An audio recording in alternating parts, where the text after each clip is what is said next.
Je vous salue. Je reviens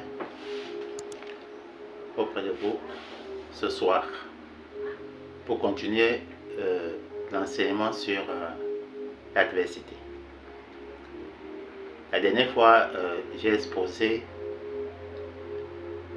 comment se comporter face à l'adversité. Aujourd'hui, je viens continuer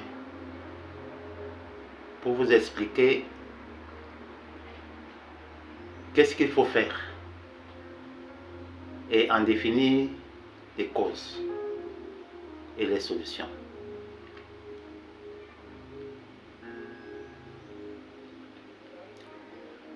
Ce que vous devez connaître, c'est comment triompher et garder la tête haute face aux tribulations diverses que nous observons tout au long de nos expériences quotidiennes.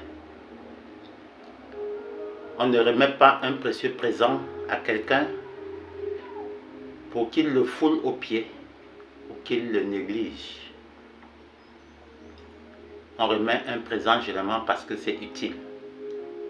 Et nous devons avoir la sagesse de savoir comment s'en servir. Généralement, lorsqu'on te le remet, c'est parce que celui qui a observé trouve que c'est utile pour sa vie. Généralement, c'est bien d'en faire bon usage.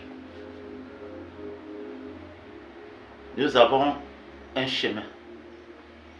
Nous sommes appelés à marcher sur une voie précise. Et toute notre vie concourt à un chemin, un parcours. Donc ce présent te permet de le préserver, de le garder jusqu'à la fin du parcours. La parole dit à cet effet, garde ce que tu as reçu. Et tu as reçu ce présent. En fait, tout le monde l'a reçu. Ce n'est pas certaines personnes, non. Tout le monde a reçu ce précieux présent afin qu'il nous soit utile tout au long de notre vie, de notre pèlerinage sur terre. Ce présent, en fait, c'est la vie. La vie, le saut de vie et tout ce qui va avec. Ce que vous devez savoir, c'est que la vie est la chose la plus importante. Parce que lorsqu'on perd la vie, en fait, on n'existe plus. Donc tant qu'on a la vie, il y a de l'espérance. Et nous devons marcher en ayant conscience que même si on n'a pas encore atteint nos objectifs aujourd'hui, cela viendra. Mais nous devons marcher selon les principes qui ont été demandés, qui ont été arrêtés, qui ont été donnés pour notre bonne vie. La volonté du Père à cet effet, c'est que tout le monde vive heureux et le plus longtemps possible. L'Ecclésiaste dit à cet effet que nous avons à vivre jusqu'à 120 ans. Or, beaucoup aujourd'hui arrêtent leur vie, 70 ans, 90 ans, on dit qu'il est mort les armes à la main. Et pourtant, il est mort tôt. Parce qu'il y a certains principes qu'on n'a pas observés. La vie, c'est un précieux présent. Les bonnes personnes, les bonnes rencontres, les bonnes relations, les bons engagements sont autant de précieux présents que nous sommes en devoir de conserver avec prudence ou avec vigilance. Souvent, il est dit que certaines rencontres ne sont pas le fait du hasard. En effet, notre Père qui est aux cieux concourt à ce que nous ayons sur notre chemin, notre marche, des bonnes ou des belles rencontres. Généralement et souvent, des personnes ont leurs propres principes et ils marchent un peu en suivant le mouvement de foule et ça fausse les données. Et tôt ou tard, ils se retrouvent en train de se lamenter. Oh, pourquoi ma vie est comme ça? Oh, pourquoi je n'arrive pas? Pourquoi? Le plus souvent, c'est parce qu'on manque de sagesse. Le plus souvent, c'est parce que on n'arrive pas à lire en nous-mêmes. Le plus souvent, c'est parce qu'on marche par copisme. On regarde aux autres pour pouvoir orienter sa vie. Ce qui est une fausseté. En réalité, on doit regarder à ce qu'on est pour pouvoir créer quelque chose de nouveau. Notre parole a un pouvoir de création. Car nous sommes nés avec l'ADN céleste, l'image, la ressemblance et l'esprit de notre Père qui est aux cieux. Celui-là même qui nous a engendrés et qui veille sur sa création. On ne le voit pas, mais on doit avoir en conscience qu'il est présent et qu'il veille afin que nous soyons en bonne santé, afin que nous vivions heureux, afin que nous ayons toujours la joie et que nous gardions et conservons notre paix. Car sans la paix, on ne peut lui être agréable. Or, la paix, elle ne va pas d'elle-même. La paix s'associe à la sanctification. J'expliquais dans un récent exposé que la sanctification concerne les iniquités. Habituellement, les gens parlent de péché. Mais le péché, c'est, dans la mathématique céleste, c'est un tout, à l'intérieur duquel il y a une somme des iniquités. Et que nous devons connaître. Parce que si on ne connaît pas, on ne saura pas. Parce que les quelques péchés que les gens pensent que ça peut influencer notre marche, cela ne suffit pas. Il y a plus à faire, il y a plus à donner, il y a plus à connaître. Donc, c'est des choses que je m'attelle, ou plutôt que j'ai été envoyé pour expliquer. La vie n'est pas un long fleuve tranquille. Ça, nous devons le savoir. Parce que l'adversité, quoi qu'on fasse, elle viendra toujours. Dans le livre de Job, il est écrit que lorsque notre Père Céleste devait réunir et rencontrer ses enfants, Satan vint. Il ne fut pas invité, mais il vint. Donc, lui, il est tellement subtil, malin, qu'il s'invite. En revanche, notre Père qui est aux cieux ne s'invite pas. C'est nous qui devons l'appeler par notre manière de faire. Nous devons l'appeler par nos bonnes œuvres. Nous devons l'appeler par l'amour qui doit abonder en nous. Par l'amour dans notre cœur. Et l'amour, ce n'est pas ce que je vois dans le monde. Pas l'amour des lèvres, mais l'amour par la manifestation de l'esprit.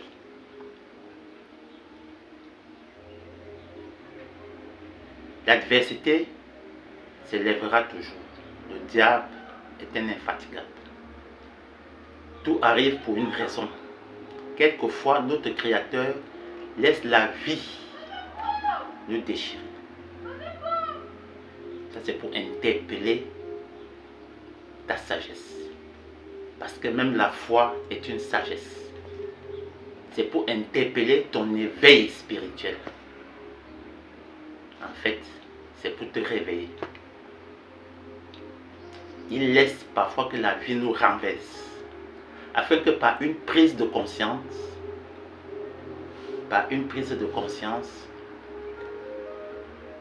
nous apprenions à nous redresser nous-mêmes du bon côté. Ça, c'est un peu la vision de cet enseignement, le but pour lequel j'ai reçu ce message pour vous. On ne marche pas en désordre. On ne marche pas au hasard. On ne marche pas parce qu'on voit les autres.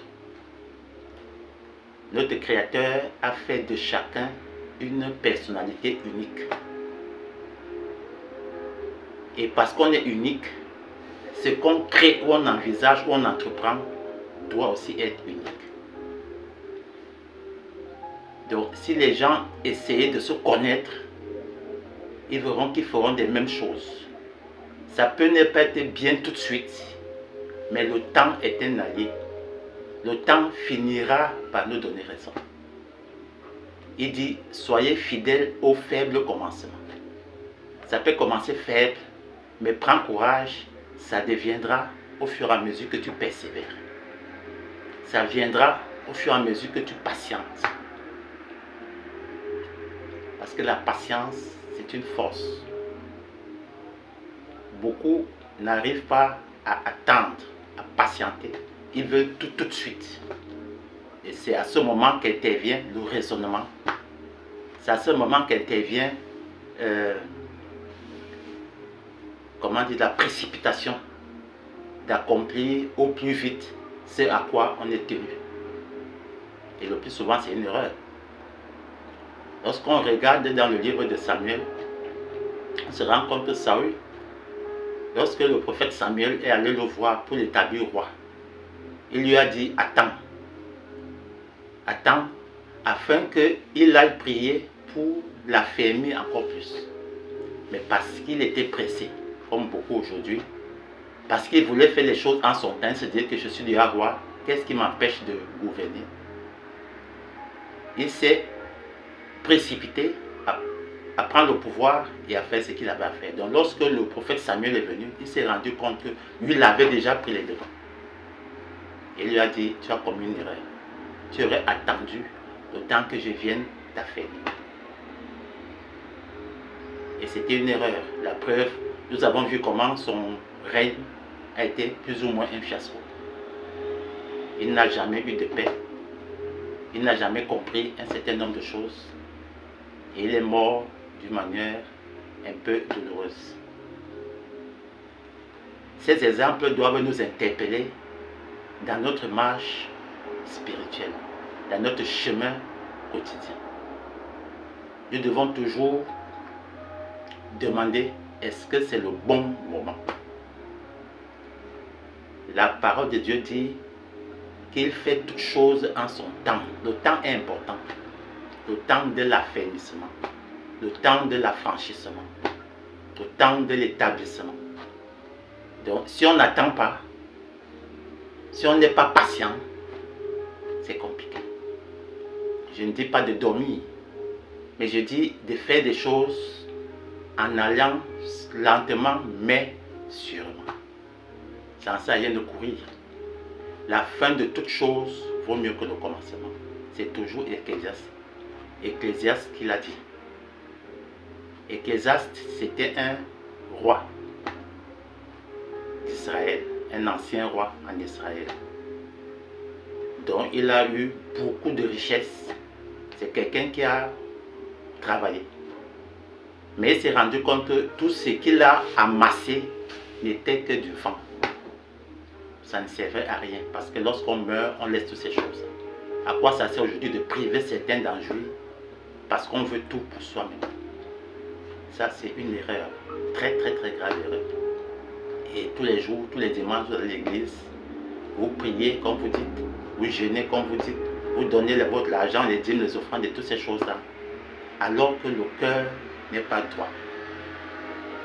Parce que si on n'a pas le cœur droit, ça sera difficile. Si on n'a pas le temps de prendre le recul dans certaines situations, ça sera difficile. Souvent, il est dit de savoir lâcher prise. Lorsque la tempête se lève, il faut savoir lâcher prise.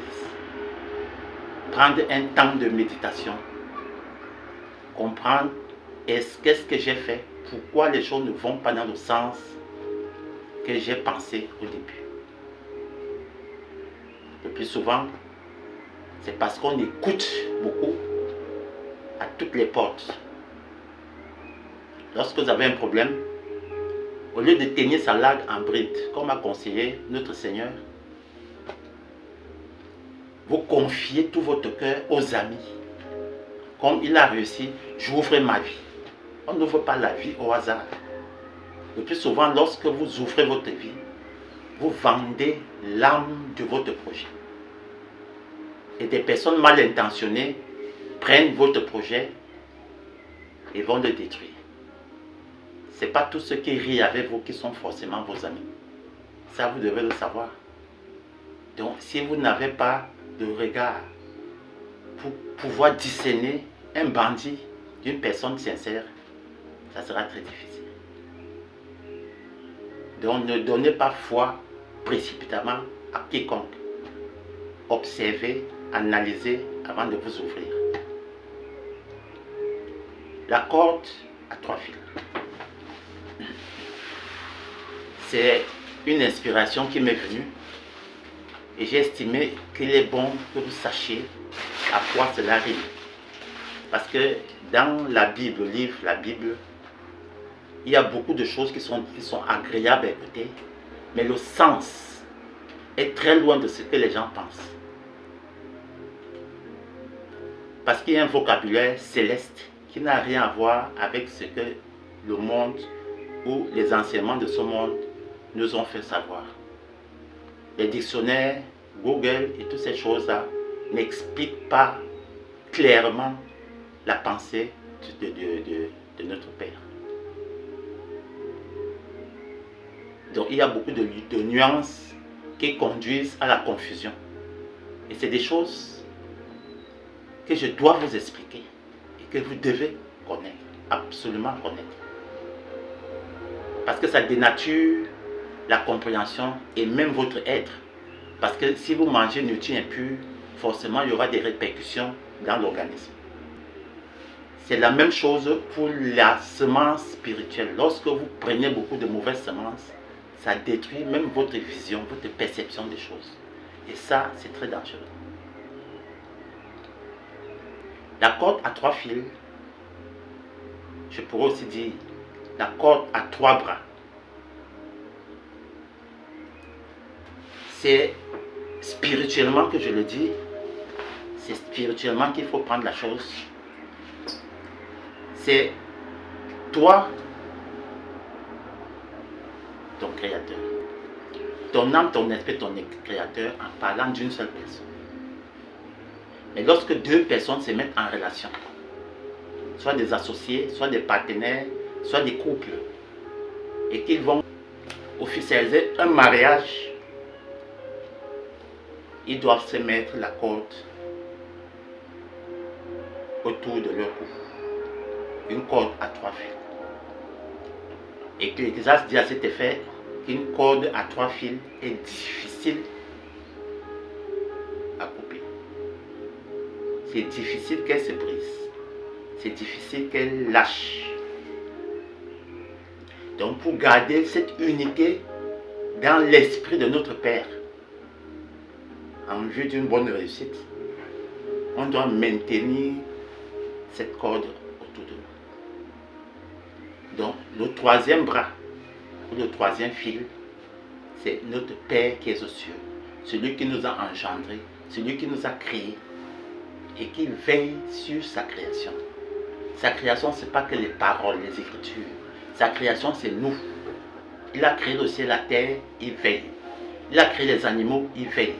Tout ce qui est, il a créé, il veille, afin que l'espèce ne s'éteigne pas. Or, notre Père ne peut pas nous créer pour nous laisser en pâture. Non. Notre Père nous crée afin que nous vivions heureux, que nous ayons des jours heureux. Que nous soyons en bonne santé et que nous vivions le plus longtemps possible. Parce que la mission que les apôtres du Seigneur Jésus-Christ avaient, c'est la même mission que nous avons. C'est-à-dire écouter et partager. Parce que si on ne peut pas transmettre les bons enseignements que nous avons reçus depuis notre oreille, ça sera difficile. Il dit ce que je t'ai dit dans l'oreille, crée-le sur les toits, afin que d'autres aussi puissent en bénéficier et faire de même. Ça, c'est la volonté de notre Père qui est aux cieux. Et c'est ce que le Seigneur Jésus-Christ, lorsqu'il est venu, nous a démontré, parce que c'est utile. Il est obligé d'être l'ouvrier de ses disciples, le serviteur de ses disciples. Et le plus grand, c'est celui qui sert. Il était grand parce qu'il était au service de ses disciples. Mais aujourd'hui, les gens sont grands parce que ils ont des gros titres. Ils sont grands parce qu'ils ont comment dire, ils ont une fortune, ils ont certaines possessions matérielles et ils estiment qu'ils sont grands. Mais non, cela ne sert à rien. Ce qui est utile, c'est de savoir ce qui est en toi et qu'est-ce que tu peux en faire. La corde à 3 fils, c'est une alliance que nous créons avec notre Créateur. Une alliance d'amour, une alliance de fidélité. Vous savez que le Seigneur tient beaucoup compte à la fidélité. Il est écrit quelque part qu'il nous en veut parce qu'on sait, on a abandonné le premier amour pour regarder aux choses de ce monde. On s'est détourné de la vérité pour se corrompre en regardant les choses de ce monde. Parce que la corruption, c'est quand on laisse le principe qui est de base, qui est le nôtre, pour aller chercher autre chose. Et on trouve que c'est agréable, la démangeaison des choses agréables. Et on ignore ce qui en fait la force. Là, on corrompt son âme. Et on marche en suivant ce que les autres présentent comme nourriture spirituelle. Or, c'est une nourriture spirituelle diluée et elle n'a aucun effet. Alors, lorsque l'adversité se lève, lorsque le tumulte naît, lorsque la tempête vient, je disais tantôt d'être calme et de sourire. Le diable a beau s'agiter, mais ce qui est en toi est au-dessus de ce que le diable peut faire. Rien, je dis bien rien, ne doit te déstabiliser. Il dit que personne ne vole ta paix et que personne ne t'enlève ta joie. Parce qu'il sait que ce qui est en toi est plus grand que ce qui est dans le monde. Donc on doit toujours être en alerte, mais garder en conscience que notre Père qui est aux cieux, son esprit nous environne. Il est au milieu de nous si nous marchons avec droiture. Si nous avons conscience qu'il nous écoute. Si nous avons de l'amour pour notre prochain. Si nous savons donner et éprouver du plaisir à donner. Parce qu'il y a plus de bonheur à donner qu'à recevoir. Si on ne passe pas son temps à se plaindre, à se lamenter sur des choses éphémères de ce monde. Parce que si un homme peut donner des bonnes choses à un enfant ou à son enfant, à combien plus forte raison notre Père qui est aux cieux nous donnera-t-il ce qui est utile à notre vie? Il tient à notre paix. Et il attend de nous que nous veillons à ce que rien ne puisse émouvoir votre tranquillité. Parce que sans la paix, nous ne pouvons lui être agréables. Donc sans la paix, même si on invoque son nom, il ne peut pas venir. Parce que ce n'est pas parce qu'on dit « Oh Père, vraiment, je t'appelle, viens ». Il ne vient pas avec les mots. D'ailleurs, on n'a même pas besoin de lui rappeler ce qu'il doit faire. Parce que plus nous posons des bons actes, nous l'invitons de ce fait. C'est un prérequis. Nous l'invitons par notre manière de faire. On ne l'invite pas en parole. Les vrais adorateurs adoreront en esprit et en vérité. L'esprit, c'est ce qui est pensé, c'est au-dedans de nous. Donc on le pense, on agit, et Dieu sait que voilà mon enfant. Moïse n'a pas prié pour être choisi. Abraham n'a pas prié pour être choisi. L'apôtre Paul n'a pas prié pour être choisi. Même les apôtres n'ont pas prié pour être choisi. Dieu a regardé à la dispensation, aux dispositions de leur cœur, pour dire, toi, viens. Dieu ne regarde pas à ce que nous avons comme possession, mais il regarde les prédispositions du cœur. Si aujourd'hui tu es mauvais, il sait que demain tu peux devenir bon. Donc il y a toujours une possibilité de changer et de mieux faire. C'est pour ça qu'il est écrit, la création attend avec un ardent désir. Il est aussi écrit qu'il use de patience envers tous, pas envers que les chrétiens, pas envers que ceux qui vont à l'église, pas envers que certaines personnes. Dieu ne fait exception de personne. Il aime tout le monde à la même mesure.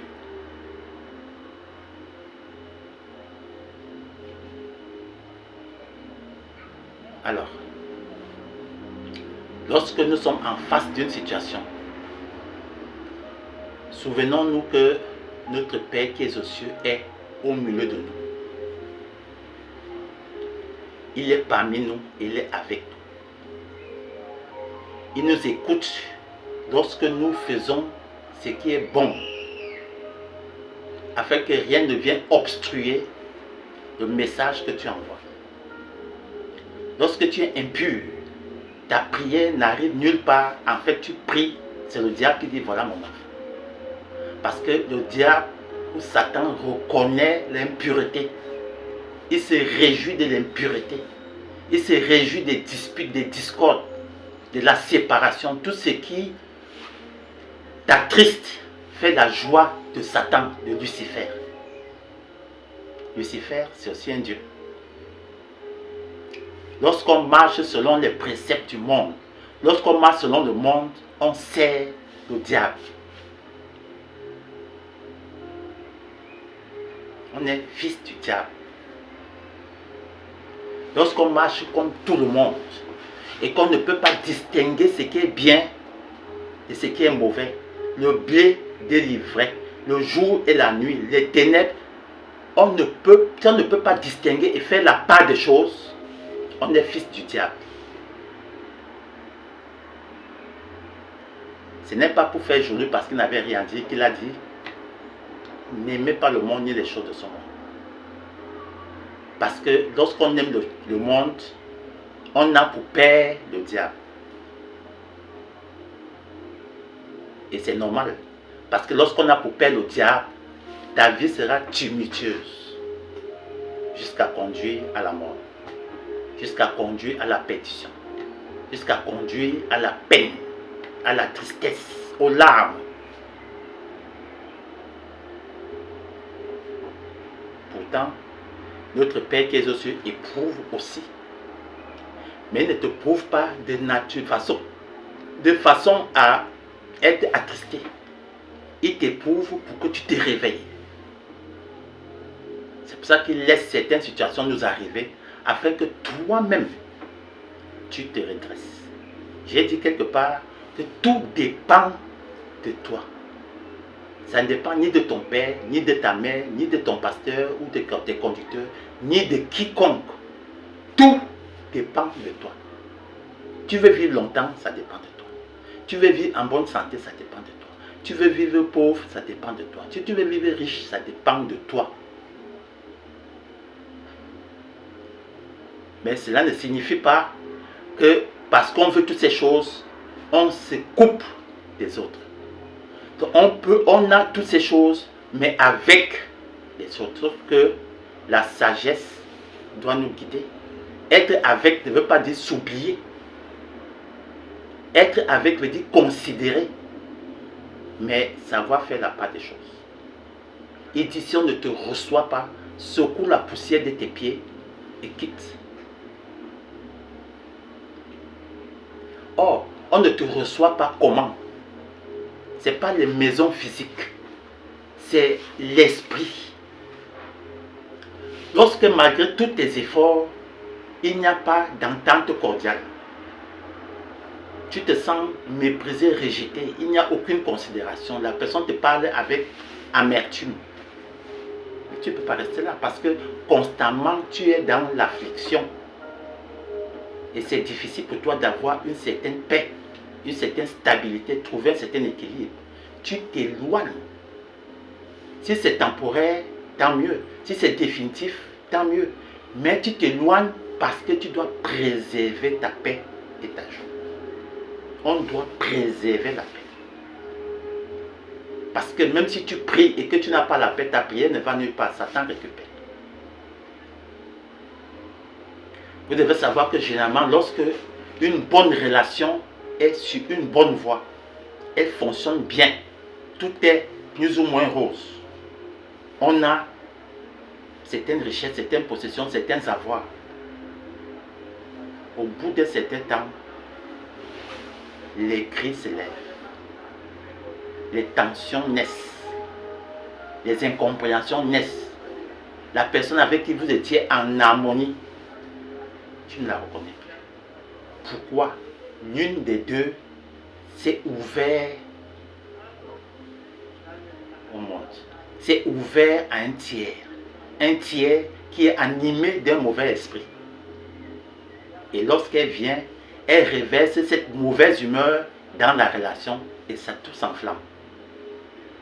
Et ça, c'est très dangereux. Et pourtant, si il y a un souci et que vous ne dialoguez pas, vous ne communiquez pas, c'est difficile.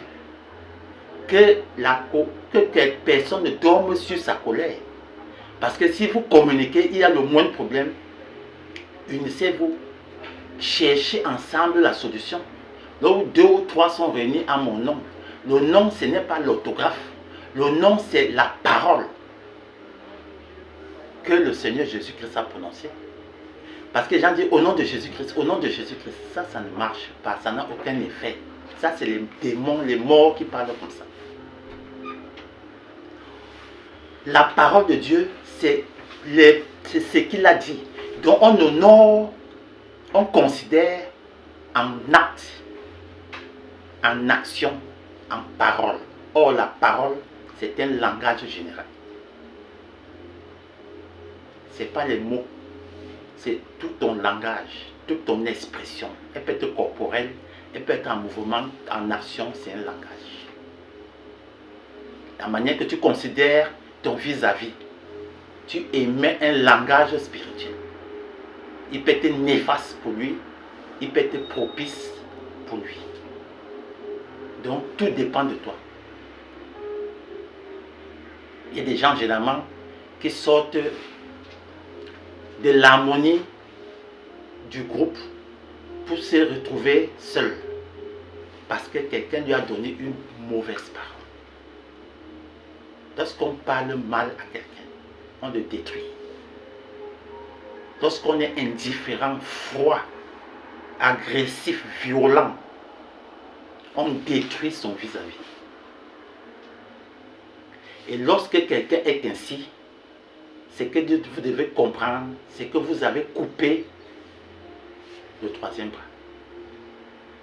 Parce que les actions que tu poses montrent ou prouvent si la corde à 3 fils ou à 3 bras est toujours avec vous.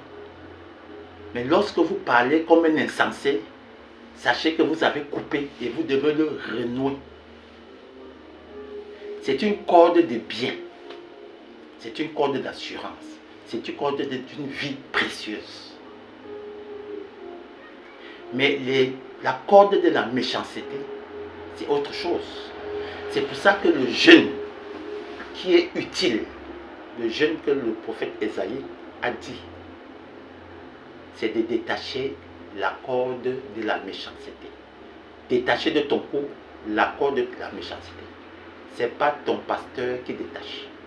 Ce n'est pas ton frère, ton mari ou ta femme qui détache. Ce n'est pas une tierce personne qui détache. C'est toi-même qui détache. Donc c'est une décision que tu prends responsablement, librement et tu détaches. On ne détache pas avec les mains. On détache en changeant de position. En ayant une bonne manière d'agir. Une bonne manière de se comporter. Une bonne manière de parler. Une bonne manière de considérer. C'est ça le bien. Parce que si on ne considère pas, on déteste.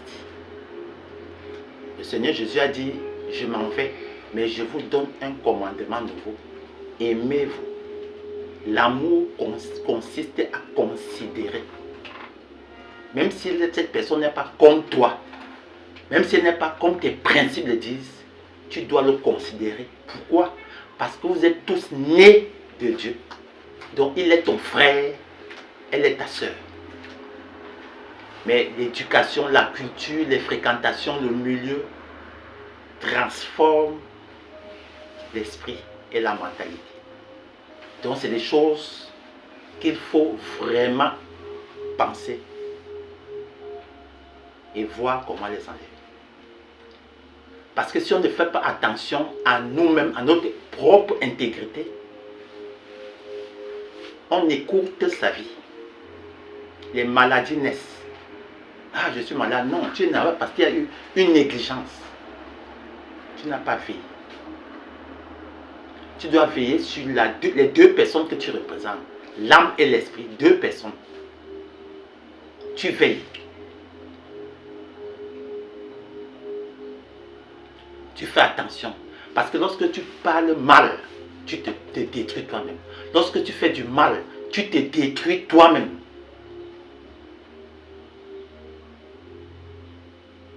Or, il est dit, l'amour couvre une multitude de péchés, de fautes. Donc lorsque tu fais le bien, comment dire ça là? Tu rêvais quelque chose de nouveau. Tu te rajeunis. Le même Ecclésiaste dit que l'amour fait briller le visage.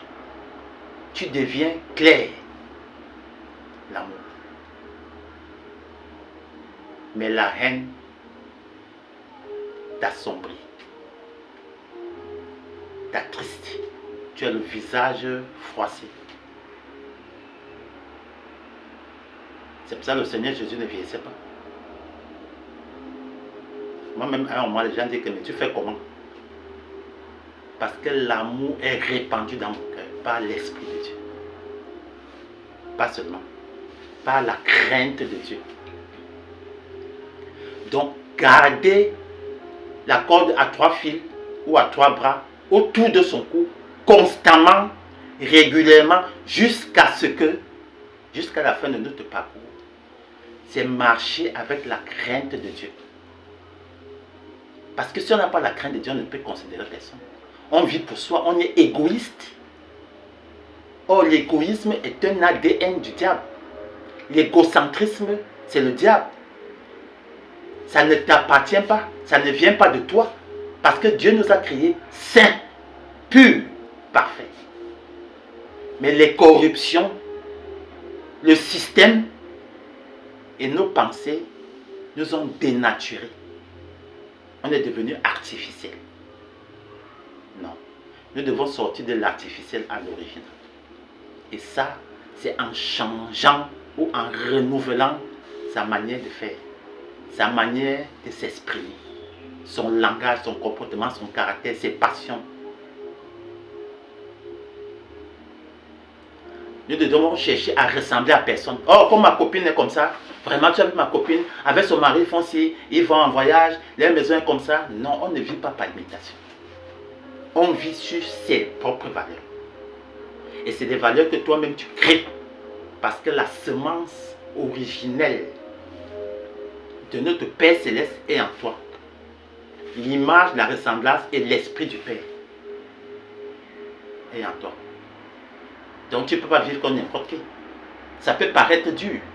Lorsque le Seigneur Jésus-Christ a été transporté, a été amené au désert pour te tenter, mais il vivait des moments difficiles. C'est notre Père qui est ceux qui a permis. C'est lui-même qui l'a conduit par son esprit là-bas, que va, mais c'était pour le rendre solide. Donc souvent l'adversité permet de te rendre fort. Lorsque tu domines et que tu assujettis l'adversité, tu deviens très fort. Et le plus souvent, tu n'as peur de personne. Parce que lorsque tu es victorieux face à certaines épreuves, tu te ragaillardis, tu deviens encore plus costaud. Tu dis non, j'ai déjà beaucoup vu. Donc, si l'aveu se lève, ça te fait ridicule. Non, ça, tu es petit. résister au diable, résister à l'adversité, résister à tout ce qui peut t'attrister, t'affliger, et il s'éloignera. Lorsqu'on dit le diable, c'est toutes les attitudes que je vous ai exposées. Les mauvais caractères, c'est le diable. Les mauvaises attitudes, c'est le diable. Les disputes, les querelles, les tensions, l'infidélité, tout c'est le diable. Ça ne devrait pas être avec nous. C'est pas possible. Ça, c'est des choses qu'il faut travailler dessus pour changer. Parce que généralement, ne pas travailler dessus, c'est une forme d'égoïsme. Parce que tu laisseras un héritage de tristesse. Or, lorsque tu partiras pour la prochaine mission, ceux qui restent vont dire, ah, j'avais telle soeur, tel frère, tel parent, ils faisaient comme ça là, et ils étaient bien. Non, je dois suivre le même chemin. Tu laisses un héritage où les personnes regardent et veulent faire pareil. Ce n'est pas une question de hasard. C'est une question de décision. Mais tu dois bien observer. Tu n'embrasses pas les choses tout de suite. Il y a des parents qui se comportent très mal. Mais les gens disent toujours, ah non, mon père était comme ça, vraiment. Alors que tu sais bien que sa vie était triste. Maintenant, tu peux ne pas savoir. Parce que si tu n'as pas la connaissance, tu vas vivre comme tout le monde. Mais comme la vérité est en toi et que tu refuses de lire ton propre logiciel, tu dis non, ça c'est notre tradition.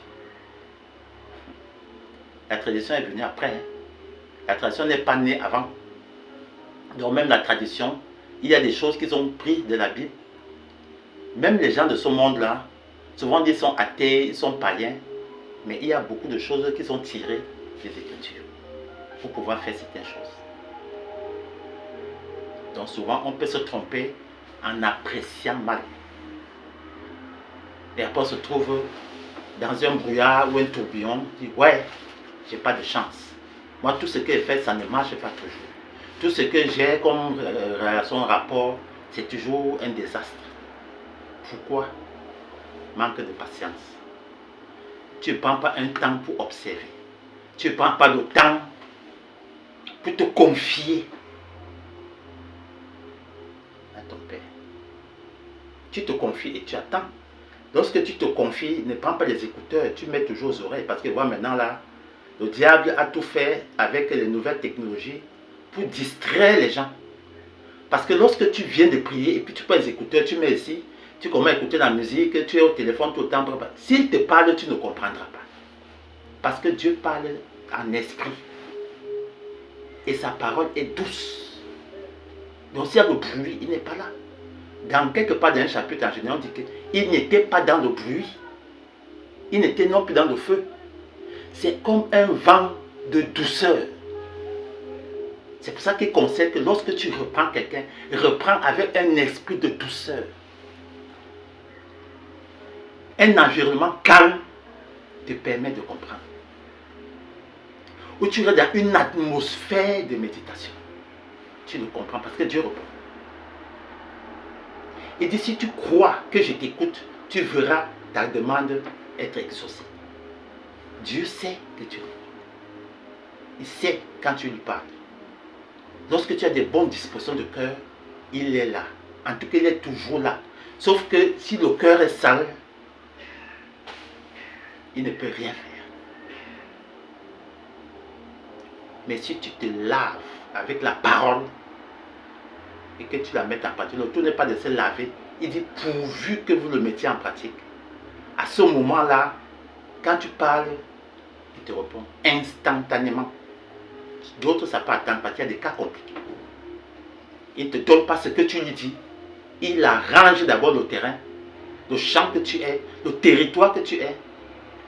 Il te donne avec abondance ce qui peut te faire plaisir dans la durée. Les choses peuvent paraître désespérées. Mais lorsque tu regardes au troisième bras, tu trouves la solution. Tu dis, ah mais c'était si simple. Hein? Oui, parce qu'avec le Seigneur Jésus, ou avec notre Père qui est aux cieux, rien ne lui est impossible. Son bras n'est pas court pour nous aider, pour nous porter, pour nous guider et pour nous transformer. Il est toujours présent.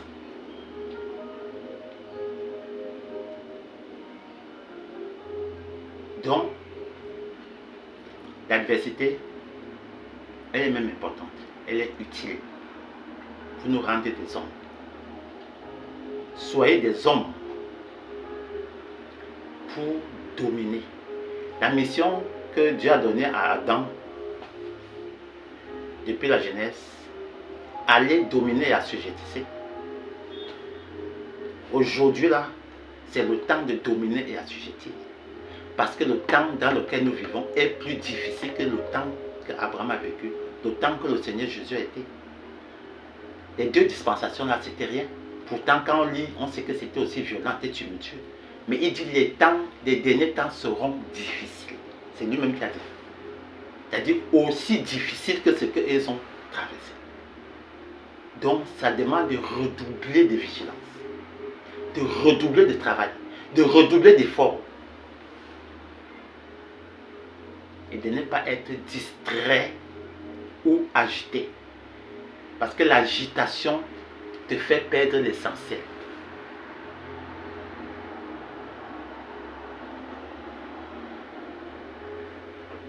Donc, pour guérir un mal, nous devons en connaître les causes. Lorsqu'on va chez le médecin, il pose un certain nombre de questions pour comprendre qu'est-ce qui réellement est en train de te rendre malade, de t'affaiblir, de te fatiguer. Il cherche les éléments de cause pour pouvoir prescrire un médicament qui aura un effet. Il faut savoir,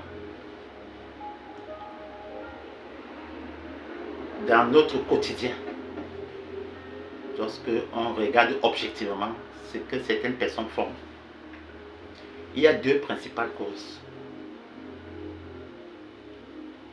qui amènent, qui créent des tensions. En dehors de la raison que Dieu peut avoir pour nous éprouver.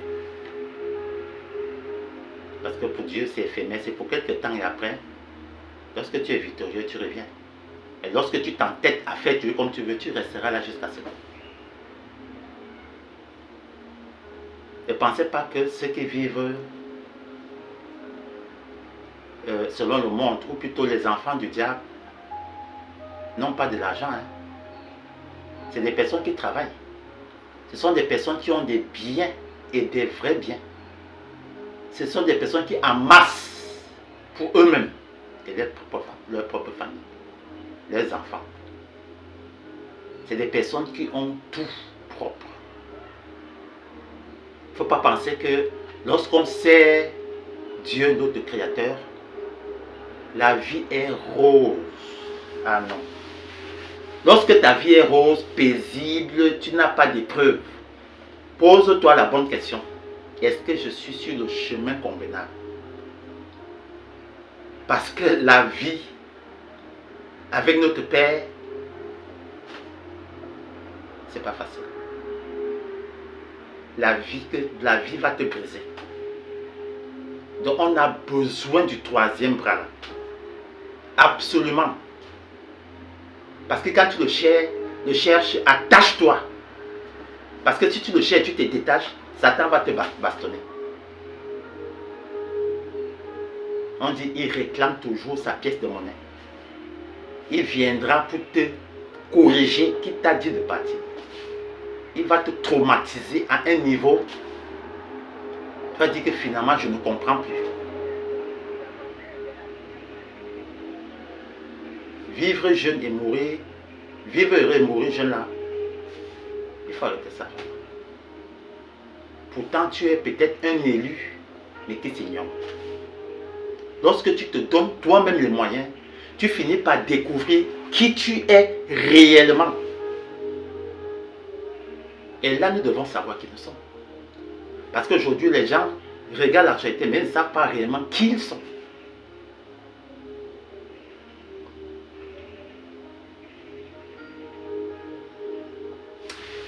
Donc je dis, l'une des deux causes principales dans notre marche que nous causons comme tort à nos semblables, c'est l'ego, non, c'est la convoitise et l'ambition démesurée. Parce que l'ambition, on n'est pas contre ça. Il faut être ambitieux. Mais lorsque l'ambition est démesurée, tu détruis tout sur ton chemin. L'eau qui était paisible, tu la rends trouble. Et ça, c'est très dangereux. Ça démontre que tu as coupé le troisième bras pour te débrouiller, pour faire les choses par toi-même, marcher selon tes propres principes. C'est comme si tu es tombé du ciel, tu t'es créé, tu t'es fait ce que tu es. C'est pas ça, on n'est pas né de la chair et du sang. On n'est pas né d'un père biologique. On vient tous du Père. C'est lui qui nous a enchantés, c'est lui qui veille. C'est par lui et grâce à lui et à cause de lui que nous sommes nés. Sur 1 million de spermatozoïdes, c'est toi qui es sorti.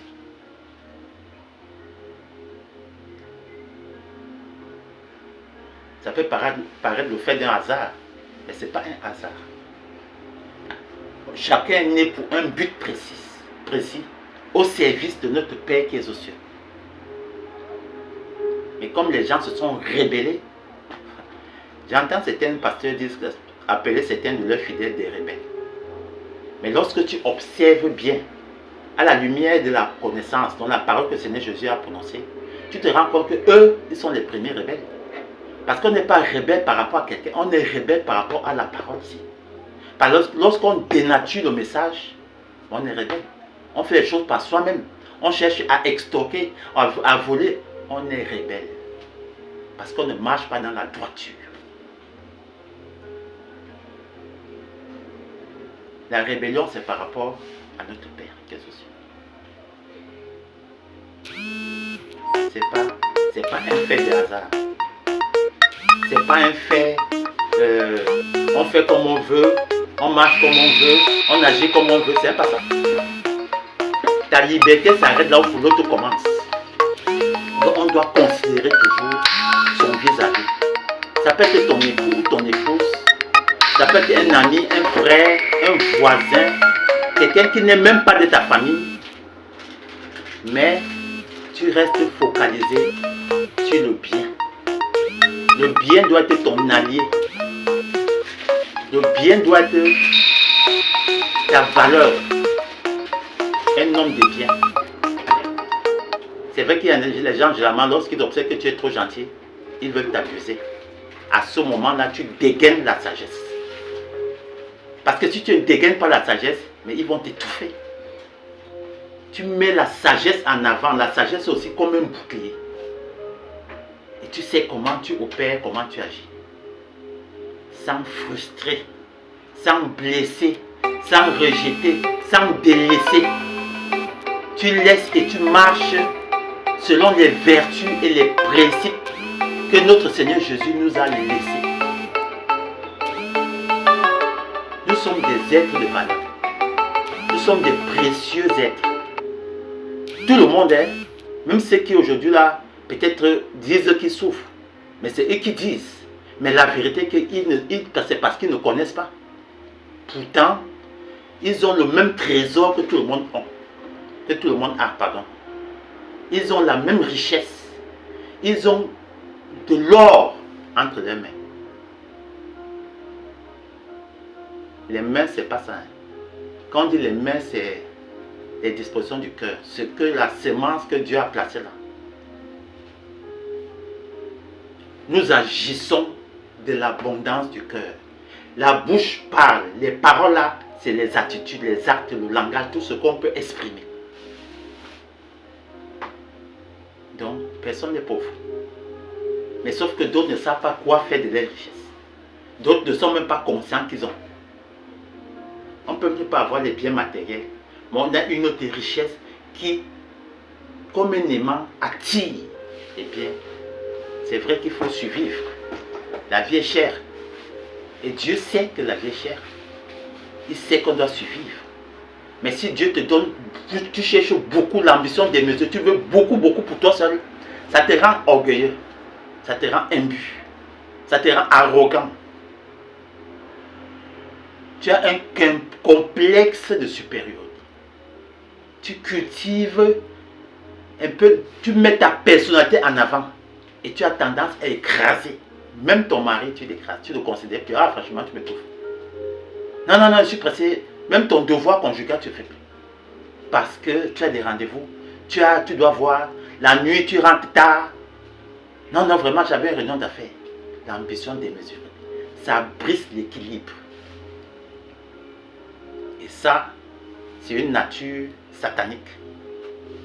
C'est une nature occulte. Il faut dire les mots comme ils sont. L'occultisme, c'est pas aller toucher les courriers. Non. La manière de faire. La manière de se comporter, d'agir. Souvent dans les disputes des couples, dire vraiment tu es un démon. La manière d'agir, la méchanceté que tu prends pour vêtement ou pour acquis. Tu es méchant, souvent tu te rends, tu as l'impression que non, dans ta méchanceté c'est bien. Mais c'est que tu as revêtu Lucifer. D'autres revêtent Christ, mais toi tu revêts Lucifer pour détruire. Et c'est pas bien. Lorsque tu fais le mal à quelqu'un, tu l'affliges. La personne peut se suicider. La personne peut perdre la vie. La personne peut faire un accident. Devenir infirme alors que ta personne était bien. Parce que tu n'as pas été vigilant. Donc, on doit considérer nos semblables, nos vis-à-vis, avec soin. C'est important. L'ambition démesurée et la convoitise. C'est la racine de tous les maux. Des rixes. Les rixes sont les frottements. Les conflits, les querelles, les disputes, les tiraillements. On appelle ça des rixes. Donc ça peut engendrer des rixes éventuels. Ça dépend de qui est en face de toi. Même s'il est dur, comment là, il va finir par lâcher. Par ton harcèlement, par ta froideur, par ta... Comment dire ça là? Tellement tu es emprunt à la vie du dehors, la débauche. Tu vas boire les biens, tu rentres sous. Pourtant tu es une épouse. C'est pas ça. Et Dieu, elle veut te réprimander un peu, tu donnes une claque. Mon frère, c'est le diable qui agit en toi. Tu dois savoir, c'est le diable. C'est pas que non, c'est le diable. C'est-à-dire qu'à ce moment-là, tu as épousé le diable. C'est pas parce que tu t'excuses que c'est parti, non. Tu dois changer dans la durée. Parce que même le diable peut faire semblant. La subtilité, c'est faire semblant. Tu peux savoir, oh, pardon, dès qu'elle te donne ce que tu veux là, un jour, 3 jours, tu recommences. Non. C'est à perpétuité. Donc quand tu veux, je te demande pardon là, la personne, même s'il accepte, c'est pas qu'il oublie. Il faut qu'il t'observe avant de valider. Le Seigneur Jésus-Christ ne se fiait pas aux hommes parce qu'il savait ce qui était dans l'homme. La malice du cœur. La duplicité des paroles. Vous confessez des lèvres, mais le cœur est détourné. La duplicité des paroles. Le Seigneur Jésus, même ses disciples là, ils ne se fiaient pas. C'est pour ça que quand ils voulaient prier, ils se retirent. Ils ne partaient pas avec eux. Même le jour, il a dit à Pierre, Jean-Jacques, accompagnez-moi. Ils n'étaient pas ensemble. Il les a laissés à un niveau. Il est parti seul. Lorsqu'on veut s'accorder avec le Père, on se retire. Retire des bruits. Retirer de la foule. Retirer de toute forme de distraction. Le téléphone est le premier. La télévision ensuite. L'ordinateur après. On se détache. Tu fermes tout. Tu prends un temps, 1 heure, 2 heures. Tu te consacres. C'est pas seulement la nuit quand tout le monde dort. Ça peut être le matin, le jour, quand tu n'as pas une autre chose à faire. Mais en même temps, même quand tu es au travail, tu peux invoquer le nom de Dieu parce que tout se passe en esprit. Pas la méditation. La manière de répondre à tes collègues, même celui qui ne t'aime pas beaucoup, tu le mets dans ton cercle, tu lui parles bien. Tu invites le Père qui est aux cieux en parlant bien, parole de grâce assaisonnée de sel. Même si tu es gifle, tu donnes l'autre jour, ça veut dire que tu ne t'énerves pas. Ça te fait sourire. Parce que quelqu'un peut te gifler pour que tu t'énerves. Non, tu t'énerves. On dit, mais j'étais giflé. Oui, mais c'est pas grave. Tu te places au-dessus de tout ce qu'il peut faire. Donc quand tu es un homme, tu simplifies. Ceux qui ont amené Jésus à la potence crachaient sur lui, le tapaient, le bâtonnaient, faisaient tout ce qui était mauvais. Il n'a jamais pensé le mal. Père, pardonne-leur, ils ne savent pas ce qu'ils font. Ceux qui ont malmené Étienne, lapidé, bastonné, il a dit pareil. Père, pardonne-leur, ils ne savent pas. Toi aussi, lorsque quelqu'un a un comportement des animaux, souris et tu dis Père, tu dis à la troisième corde, le troisième bras là, Père, pardonne-leur, ils ne savent pas ce qu'ils font. Là, tu as imité le Seigneur Jésus-Christ. Là, tu as rendu hommage à la parole. Parce que c'est la parole qui est Seigneur. Ce n'est pas la créature. C'est la parole qui est Seigneur. Christ est la parole. Alors, parmi les rites évangéliques qui peuvent survenir, je le disais tantôt, il y a l'arrogance. Parce que l'arrogance est méprisante. On peut être arrogant en parole, mais aussi en action, la manière de faire. Quelqu'un qui dit des choses, mais qui ne tient pas compte de ses paroles. Quelqu'un qui n'a pas de parole sincère. C'est une forme d'arrogance. Quelqu'un qui te méprise, qui ne te considère pas. Le culte de la personnalité, l'indifférence, la cupidité, l'égoïsme, l'égocentrisme. La légèreté, les distractions, les dialogues sourds ou houleux. Tu vois deux personnes toujours, mais vous ne pouvez pas parler de ça. Toujours en train de parler aux gens comme s'ils veulent dire bagarre. Après, ils partent énervés, après demain, surtout autour d'une bien. C'est pas bien, c'est l'hypocrisie.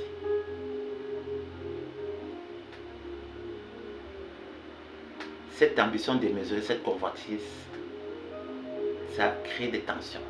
La colère, la séparation, la ruine. La ruine. Donc ça te détruit profondément. C'est comme comment? C'est comme un poison en toi qui te détruit, toi physiquement d'abord, et même tout ce que tu as bâti. Et c'est un dommage. Pourtant, par humilité, tu te confiais.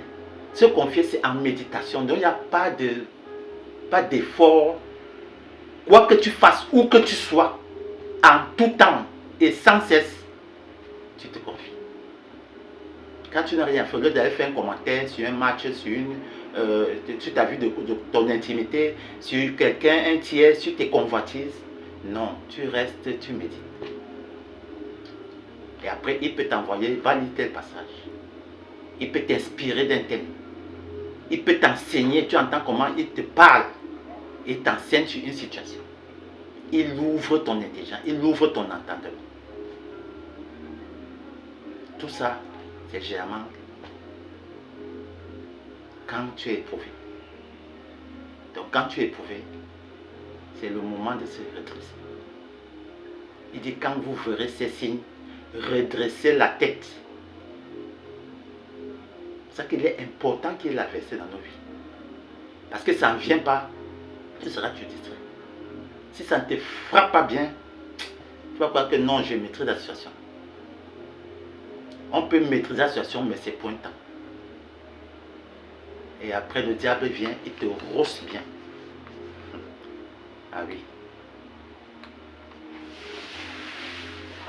Donc, toutes ces choses-là, arrogance, mutisme, insolence, toutes ces choses-là, ça crée un malaise qui engendre des chagrins. Et lorsque le chagrin nous ronge, elle peut te pousser à faire des choses que tu n'avais pas souhaité. Si tu étais fidèle, tu peux te trouver en train d'aller t'exercer à l'infidélité. Si tu étais sage ou sincère, tu peux faire des choses fausses. Voler, stalker, tuer, égorger. Donc ça te met dans une instabilité notoire qui te détruit et qui peut détruire les autres, des innocents, des victimes collatérales. À quoi ça sert? Ça sert à rien. Ça sert à rien. Donc ce que nous avons reçu, gardons-le. Gardons-le. Parce que même s'il a dit à Adam, mange, cultive, te donne sur un jardin, c'est le jardin qui est cela. Mange, cultive, mais il faut aussi protéger. Tu dois protéger l'environnement que tu es. Or, protéger l'environnement que tu es, c'est de toi-même qu'il s'agit. Parce que tu es un champ de Dieu. Tu es une ville, un pays, en même temps et le plus grand. Tu es un territoire. Donc tu dois protéger ton territoire. Ce n'est pas paquet, ce n'est pas un voisin. La seule alliance, ton seul partenaire, c'est le troisième bras. Notre Père qui est aux cieux. Par la parole que le Seigneur Jésus-Christ a prononcée. Nous devons tous connaître l'évangile que le Seigneur Jésus-Christ a prononcé. Se focaliser seulement sur l'évangile que le Seigneur Jésus a prononcé. Interroger cet évangile-là. Parce que lui second, ils ont écrit, ils ont commenté, ils ont ajouté, ils ont transformé, un peu malaxé tout. Lis seulement. Avec un cœur sincère, Dieu te rassemble les pièces qui ont été déplacées. Et tu dis, ah, oui, c'est comme ça marche. Tu dois chercher à lire et à disséquer la parole que le Seigneur Jésus a prononcée. C'est la clé inébranlable. Et c'est de là que découle la sagesse. Et par la crainte de l'Éternel, tu acquiers la connaissance. Parce que tu ne peux pas, Dieu ne peut pas t'ouvrir sa parole si tu n'as pas la crainte de lui. Si tu es tantôt à gauche, tantôt à droite, ça ne marche pas. Tu sais en même temps Dieu et maman. Dieu ne peut jamais t'ouvrir son livre. Jusqu'aujourd'hui, depuis que Lucifer a été chassé avec ses anges, jusqu'aujourd'hui, ils cherchent. Mais ils ne peuvent pas. Dieu n'ouvre pas sa parole bêtement. Il y a des choses que même le Seigneur Jésus ne savait pas. Il ne savait pas. S'il savait, il allait dire, mais il ne savait pas. Donc Dieu peut te donner le pouvoir, mais le pouvoir là, mais il y a quelque chose, un noyau qui garde. Et Dieu ne te donne pas tout dans un même paquet. Il te donne d'abord un peu le fait commencement. Il te donne un peu. Si tu ne multiplies pas, il n'ajoutera pas. Au contraire, il enlèvera pour donner à quelqu'un. Donc, tu dois multiplier ce que tu as reçu. On ne marche pas n'importe comment. La vie n'est pas comme les gens parlent. Non, j'ai ma voiture, j'ai mon travail, j'ai ma femme, j'ai mes enfants. Les démons l'ont aussi. Les démons croient. Les démons prient, jeûnent, font tout ce que vous croyez que vous faites d'extraordinaire. Quelle différence il y a avec ceux du monde. Le monde ne peut pas être un miroir. C'est la parole que le Seigneur Jésus-Christ a prononcée qui est le miroir. Et si on ne regarde pas ça, on va vivre comme tout le monde, on va mourir comme un insensé. Et après on dit les morts, les armes à la main, on dit RIP. RIP c'est quoi? Un contresens. C'est pas ça. Nous devons être unis aux mêmes pensées. Ton mari, ta femme unis à la même pensée. On dit lorsque deux s'assemblent, devient un même esprit, unis à la même pensée. Être patient les uns pour les autres.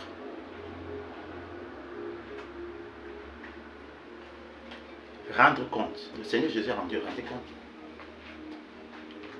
Parce que lorsque quelqu'un te commissionne, tu ne rends pas compte, ça ne sert à rien. Tu rends compte. C'est important. Parce que si tu viens à quelqu'un, mais tu ne rends jamais compte, tu te suffis. La suffisance aussi est un attribut. Parce que lorsque tu es suffisant, tu manques d'humilité. Donc ça, c'est des choses qu'il faut réviser. La vie est simple. Tu acquiers plutôt les bonnes habitudes qui ouvrent les écluses de cieux. Donc ce n'est pas quelqu'un qui ouvre, ce n'est pas ton pasteur, c'est toi-même. La création attend que toi-même tu ouvres. La création attend que toi-même tu détaches les chaînes de la méchanceté. Il y a beaucoup de choses qu'elle attend. Et que les iniquités, tu les effaces. Ou plutôt tu t'efforces à les effacer. Mais tu dois connaître les détails des iniquités. Et je reviendrai là-dessus. Au temps favorable. Parce que je parle, et ça ne dépend pas de moi. Lorsque je parle, c'est qu'il y a une pression qui est derrière. Je dois parler. C'est pour ça que généralement mes apparitions, elles peuvent prendre un certain temps. Et après quand je viens, c'est parce que j'ai reçu mandat de parler.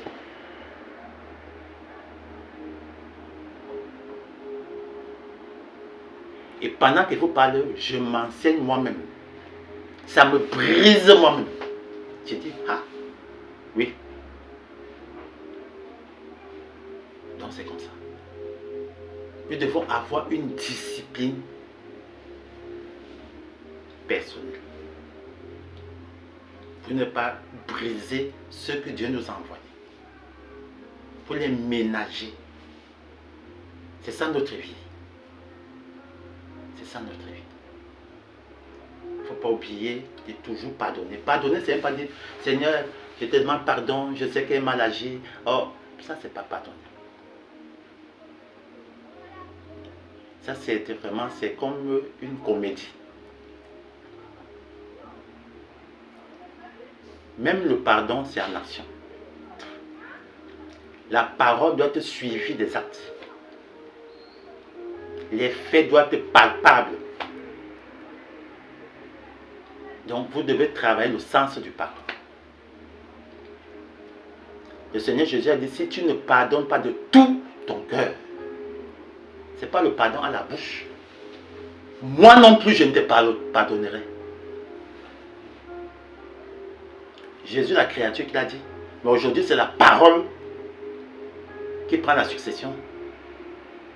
Donc la parole qui est vivante et efficace. Si tu ne pardonnes pas, la parole qui est en toi là, elle ne fera rien pour toi. Même si tu viens à son nom, ça ne marchera pas. Cette parole-là, elle sera lettre morte. Il y a des gens qui disent qu'ils prient beaucoup. Mais quand tu regardes leur vie, ils ne ressemblent en rien que tous ceux qui sont dans le monde. Parce que si on va à l'église pour ressembler aux gens du monde, ça ne sert à rien. L'église, c'est un berceau de la connaissance. Mais si l'église n'est pas ça, mais ça devient une boutique pour prélever, un centre des impôts, ça ne sert à rien. Ça ne sert strictement à rien. Donc, voilà la quintessence du message que j'avais à vous partager. J'espère que ça vous a ajouté quelque chose à votre vin.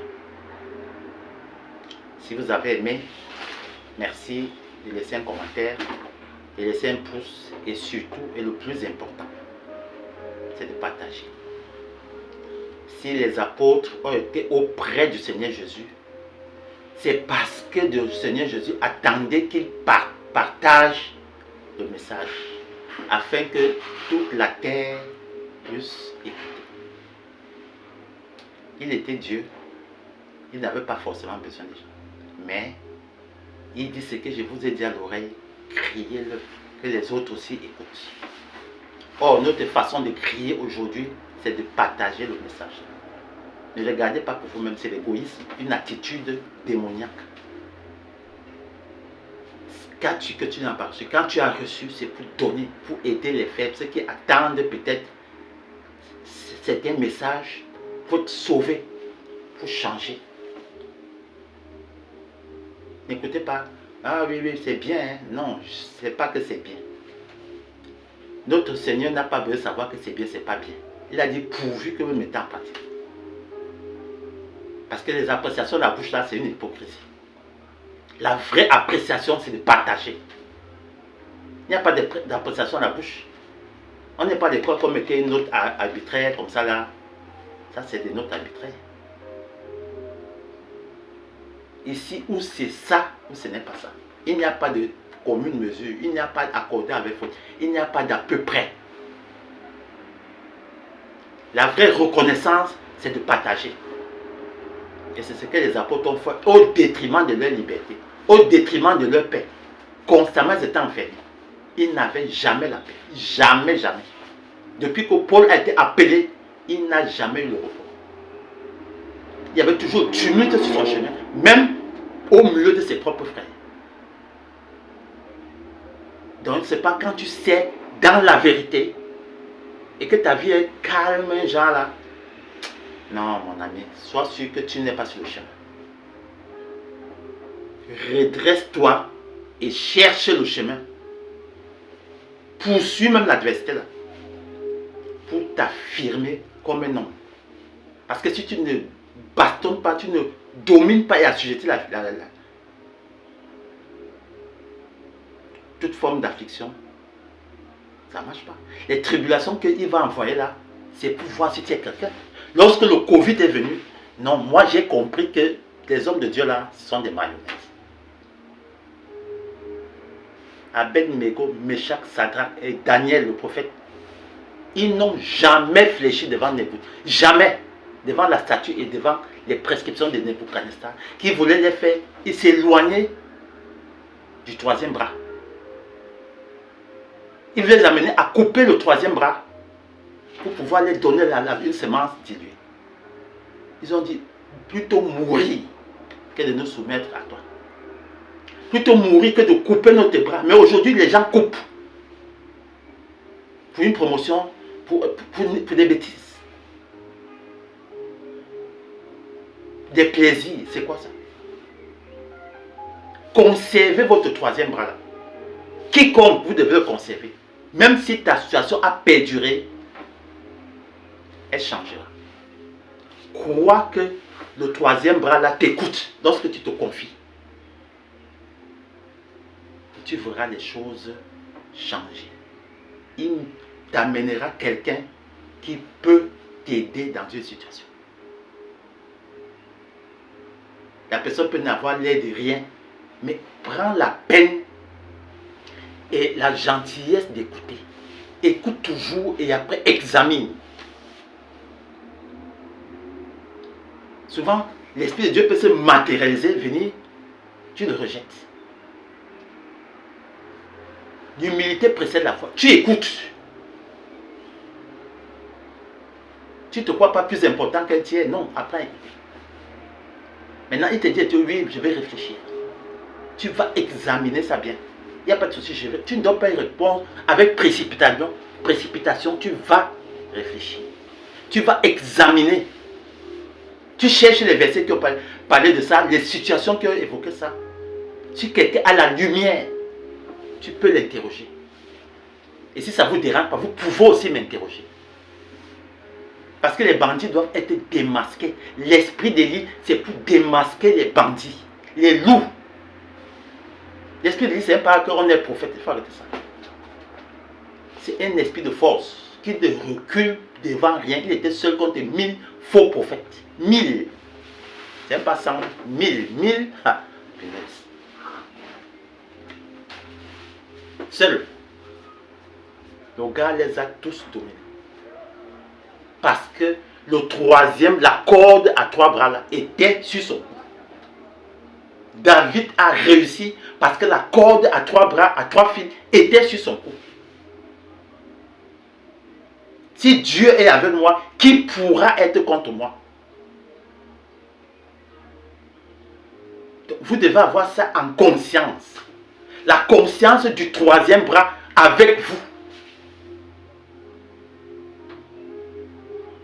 La verset se lève. Souvent, je dis que mais toi, tu peux tous les jours, mais ta vie est comme ça. Je dis que non, moi, je sais pourquoi.